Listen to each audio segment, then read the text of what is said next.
จอกนะหมักจอกขนาดแต่ลูกชิ้นขนาดเอามักโคอาโลไว้เอามักโคขนาดหัวดีแค่เนาะโคนั่นน้ำมันไหมนี่ขนาดโคกับโคมันน้ำมันกับลายสีเนาะจอกเป็นผู้มันก็ออกมาแทนขนาดนั่นเอามาใส่น้ำกามน้ำเขียงขนาดแล้วก็เอามะม่วงไว้ให้นั่นขนาดมะม่วงดีแค่แล้วก็ไข่ไก่มาฮะสามก็งอฮะไข่เป็น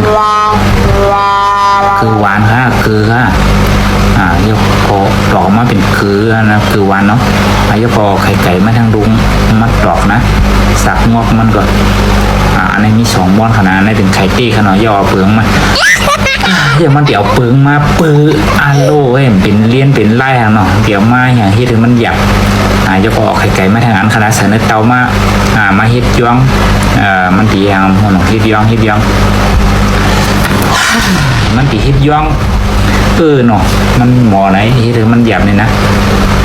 มันตีเฮ็ดย่องหาอย่างมันมุ่งหาเฮาเนี่ยยกเอาสวรรค์มาปั่นคณะเอาลอกกันเนี่ยเนาะ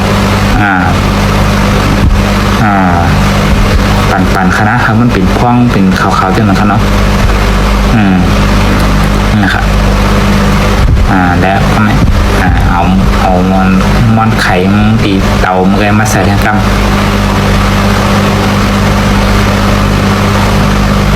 แล้วก็ใส่ผสมสีอาหารก็เยอะเนาะสีมันเนาะให้เลยสีมันทางดีจังครับเนาะแล้วก็เอามาใส่เนื้อหวานมันดีกับแห้งเอามันหนึ่งทั้งกำขนาดด้วยเด็กแล้วก็เอาไข่ขาวมาทั้งกำเป็นไข่หลายๆขนาด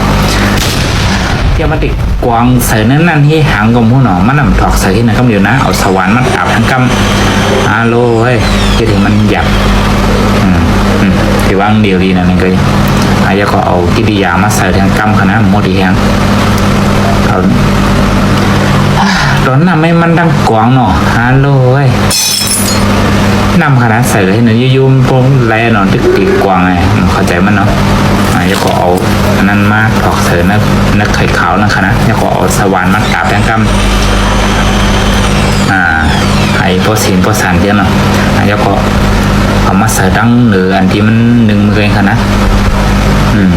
มันดีอย่างเต็มหัวเนาะแล้วก็เอาอันนั้นมาจีน้ำแข็งรอดังหมักจอกปีเขาโคมไงค่ะนะก็แม่เอามาถือหมักยังหู้หนอคำเขาจักคณะจองไปก็เขาจักเคยอันนี้เดี๋ยวจองเจอสตรอเบอรี่เดียมหัวคณะหันไก่เนี่ยน้องพอหันจำคณะแล้วก็หมักจอกมันติดโคอย่างกับหู้หนอสู้กับเปลือกในไรนะดังนั้นแบบเบียร์อย่างนั้นมันติดโคโลกมันที่เธอมันหยับกำเดินมามันก็มาแย่เป็นจิบจนนั้นเองก็นั่นเอามาเจียนเฮ็ดหางในโมนะคะแล้วก็น้ำอย่างน้ำเชื่อมก็เยอะมาใส่ดังน้านะ